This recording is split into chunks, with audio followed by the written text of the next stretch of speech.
It is never too early for your kids to learn some proper manners. So how do you go about teaching them to mind their P's and Q's at the dinner table? There's only one person we turn to for lessons in etiquette. I love this woman so very much. Give it up for the etiquette expert from the St. Paul Hotel, Julie Frantz, everybody. Thank you. Hi, sweetie. Welcome back. Thanks for having me. I got to tell you, you're one of those guests, and I really mean this.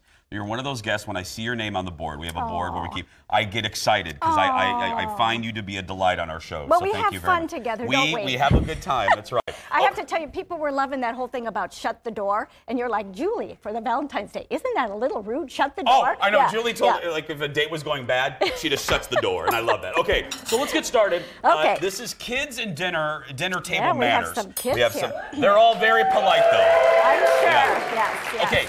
We're going to go through things. Let's start with butter and rolls. Right, and let me just preface it by saying this. Manners are all based on kindness and respect. Yeah. And if you kids will just be kind and respectful, you'll go far in life. Yeah. You know? So anyway, it's eating protocol that, again, will help you to have confidence. And so there is a correct way and a wrong way to eat butter and rolls. Okay. So if the rolls are in front of me, I would take them, and whatever you touch, you take. Don't feel for the biggest, dig down to the bottom. And then I would offer it to you. Thank you would you, Julie. take, I'll put take it on that your one. bread and butter plate. Okay, that's this which one right is here. above your forks. And then you would hold it to the next person, offer it to them. Then we would take butter, and again, we didn't have time to get our fancy schmancy, but anyway, so then we would take a small amount of butter, you put it to the side of the roll, don't put it right on the roll. Oh. Right. Okay.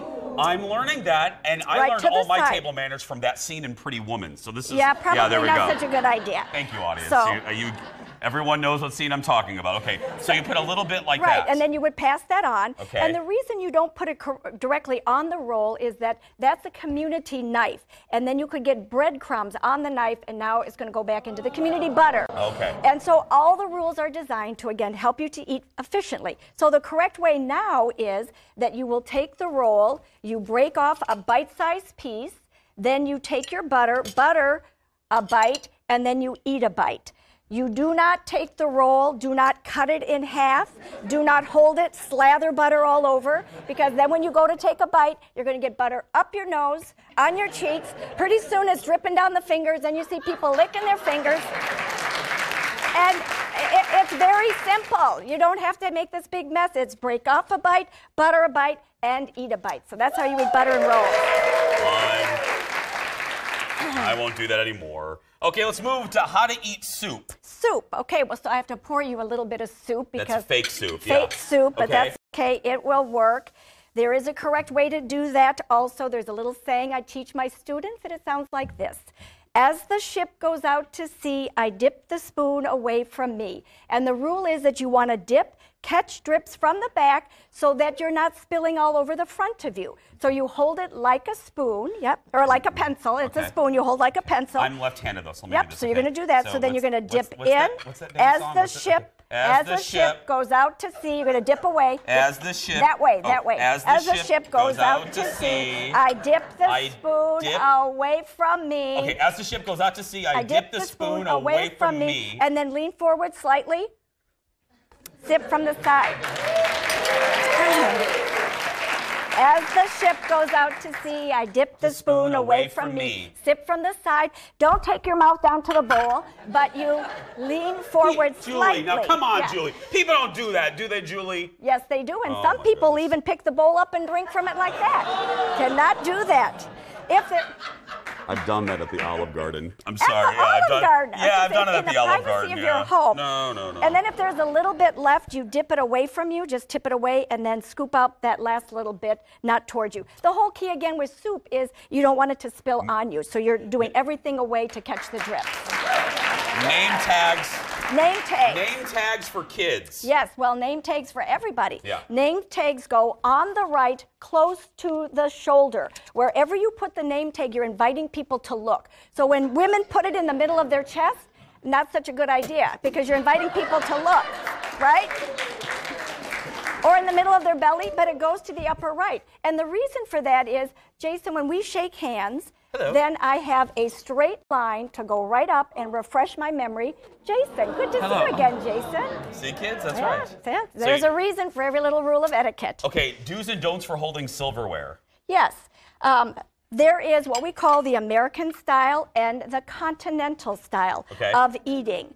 And both are correct in America. The continental style was designed in 1840, and so we can use either style in America. Okay. The American style is you hold them in the palm of your hands using your fingers to apply pressure to cut. I would cut a bite, then I would place the knife at the top. I exchange hands, drop this hand into my lap, take a bite. Once again, lean forward slightly. Don't take your mouth to the plate. Don't lean back so far that it's a precarious move. But I lean forward slightly. This is called resting position.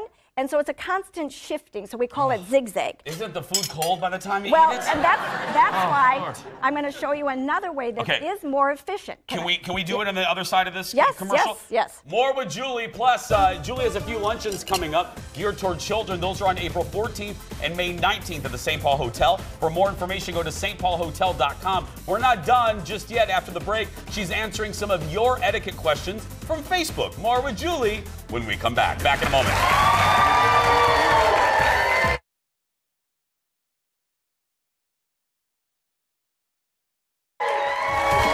Welcome back, everybody. More with Julie Frantz, etiquette expert at the St. Paul Hotel. So let's wrap up our silverware etiquette lesson. Yes, right. So the other style of eating we'll show you real quick is called the European or continental. Works great if you're left-handed or right-handed. Hold them in the palm of your hands. And with this style, you're going to cut a bite, you rest the knife, and bring the fork up inverted. Okay. We have silent service. This is called resting position. Silent service, it means I'm not done. Don't take my plate.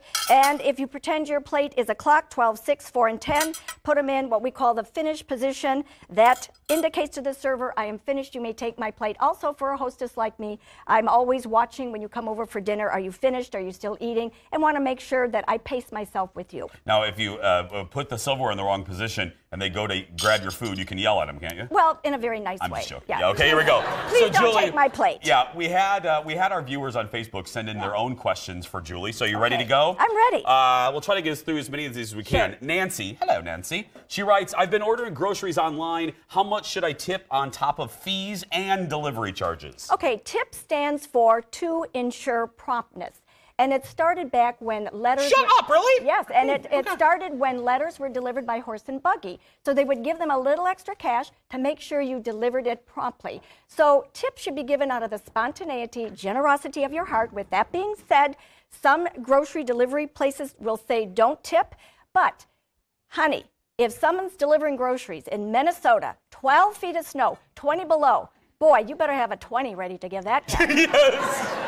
Yeah. I'm with you on that one. Yeah. Rachel writes, we host meals involving others' children. When one child is when one child is one, they all tend to walk away. Yes. They all tend to walk away, leaving uneaten food, and the kids are hungry again in 30 minutes. Should I enforce the rule that you're not excused until everyone is done eating? Absolutely. Your home, your rules. And that's how I started teaching etiquette, was all these little kids around my table. And I said, welcome, you may eat my food, but it's my rules. Here's some of the rules.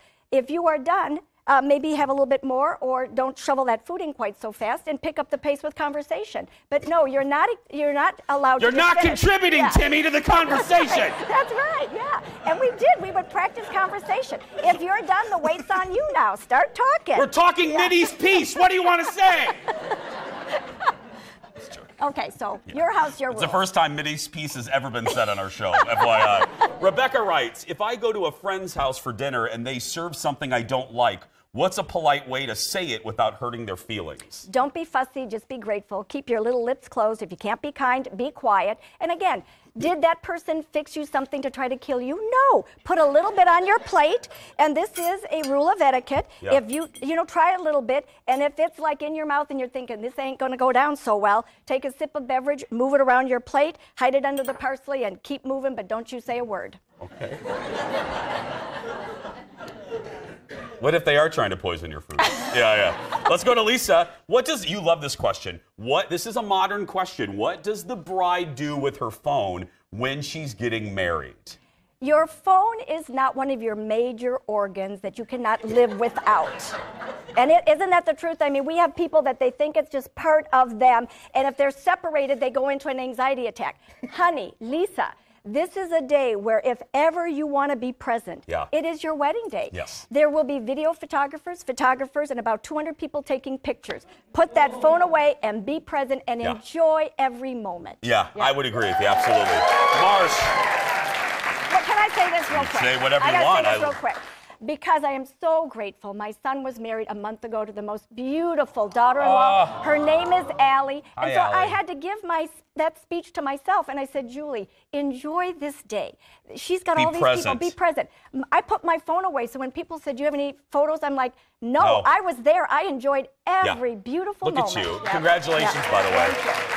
Marsh writes in, hi, Marsh. We stay with family members while on vacation. Should we offer money for utilities? Well, you know, that's interesting because if you're sharing a unit, that's another story. But if they have invited you to come to their home, then here's the rule, folks. When people cross the threshold of my home, you are my guest.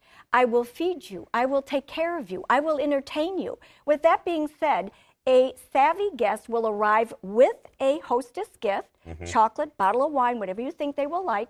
And if you're staying there for really more than 3 days, you should take them out to eat. But otherwise, to offer to pay the utilities, I would, no way. No. This is, you are my guest, and it is my responsibility to feed you and take care of you. But again, if I'm reading that right, it's not like a vacation place. No. Yeah, so, okay. Yeah, I ain't paying your Excel bill. No, I'm sorry.